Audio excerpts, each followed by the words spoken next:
All right, now I'm here with little Miss Chloe, and this is Chloe and Ellie's roadmap to success. Now, yes, thank you for those kisses. You're such an adorable one. She's 10 weeks old, and so I'm gonna basically talk about puppy stuff first. Yes, I don't like restraining puppies too much, but I'm too ugly to be in the shot without such a cute puppy. There we go. All right, so I'll talk about some puppy stuff first. So I like the Guardians. She's 10 weeks old. She needs more play dates. And dogs develop bite inhibition, or the window to develop bite inhibition closes at 5 months. And so they learn more in 1 hour of playing with other puppies in terms of bite inhibition than in a week's worth of training from somebody like me. And adult dogs have thicker skin, so they won't give feedback. A lot of us, we say no when the dog bites us, but they have to use their mouth. So they need to learn how hard or soft to use that. And that is something that is a lesson that you really can only learn from other puppies. So I recommend that you post a cute picture of her on Facebook like every couple of days. And the way I usually do it is like, this is Chloe. She is a 10-week-old Great Dane. We live in Palos Verdes, and we're looking for other puppies who are about a month of her, she's 10 weeks old. We're looking for other puppies who are about a month of her age. Set up a play date. We have a fenced-in backyard. And so the way I usually do it is, this is Chloe, a 10-week-old Great Dane puppy looking for puppy pals in Palos Verdes.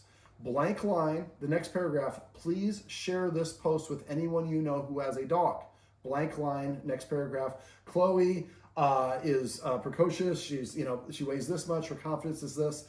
And we have a fenced-in yard, and anything else you want to say.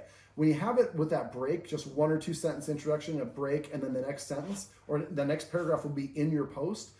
Other people will share that on their page, who share it on their page, and eventually get somebody else who has another puppy who is able to set up those play dates. We'd like her to have a play date with a different puppy once a week, really through the end of her first year if possible. Yes. And also, one of the things we do is called a treat out. So basically, if the dog gets too excited, I have a treat in both hands, and I don't want to disturb it when she's right now. There we go. And I'll show you right here. I have a treat here. I'm going to put one on the couch right here. So I have a treat in both hands. I go to her back paws. Oh, let's get you up. I'm sorry, sweetie. And I put my hands here and I pull her backwards. If she turns her hand, I flip it over and let her have that treat. So I have you guys practice doing that at home. So when she's here facing that way, quietly put a treat in both hands, pull her back. As soon as she turns, flip that hand over, let her have that treat. So she gets used to it. When I feel that pressure here, that means I'm going to turn around and get a treat. So then if she's playing too rough with Ellie, you can do the same thing with Ellie, and they learn that if I play above 50% of my energy range, I get a treat out every single time. It's very difficult to teach a dog to play more gently. It's very easy for them to play more robustly. So a lot of times we have puppies, we're just like, get it out, get it out, get it out. No, we want to make sure we get it out appropriately. All right, we went over, I recommend the Guardians go through their Rolodex. See how old I am? Rolodex. Go through their phones and look for people that they haven't seen for a while and invite them to come over. We want a variety of people. She should meet 25 different people a week with different characteristics, different races, sizes, energy levels, confidence, vocal tones, all that fun stuff. Have them come over, give them each person a small bag of treats, and just sit down on the floor, or teach her to lure her into a sit or whatever it is. We want her to learn that when people come over, that they're good, friendly people. At 5 months, puppies change. And a lot of people think, oh, I don't need puppy classes because my puppy loves everybody. They should, unless they had a traumatic experience. Once they hit 5 months, that can change. You can let her if she wants to come in. Ellie's like, yes, I want some more attention. All right, so I'd also, we went over a handling exercise. So you hold a treat to her lips, and I flip up her ear, and then I let go of the treat. And I do that for both ears, both lips, both front paws, one at a time, lifting up the tail and the tenting. And then I'm giving a treat. And then, so all of those, I'm holding a treat first. But then what I do is I lift the ear, then I give the treat. I lift the ear, then I give the treat. So we call that a preceding. Now, if you want to teach her for her paws, for trimming her nails, so I have a treat to her lips, I touch the bottom, see that she pulled her paw away? That's a little bit of a cutoff signal. So I hold it here, touch, and then release. Yes, you're a good-looking puppy. Here and touch, didn't pull it away. I do that for all the paws. The next stage is I go like this, and then I give a treat. Eventually, I'm holding up a digit and giving a treat. Eventually, I'm gripping, but not cutting and giving a treat. When I actually cut, I like to do this with Ellie's giving our camera person some love. When I cut, I usually like to have a high value treat like a warm piece of chicken, roast beef, or lamb, or something like that. The temperature of food is more important to them than the taste. For her, if she's chewing on something, you can redirect her. But a lot of times when they get overly chewy and nippy and nothing else matters, it means they're overly tired. She needs to sleep a lot. She should be sleeping probably like 18 hours a day. You could also, let me see, I'd like to have her fed 4 times a day, feed her out of a snuffle mat, and then also get an Omega Paw Tricky Treat Ball, get a Sir Bob-a-Lot, get the Kong feeder, get other ones that are balls or UFOs or things along those lines, so that way she can, she's learning good chewing habits. Now I'm pushing the Guardians one more time that they should set up a long-term confinement area.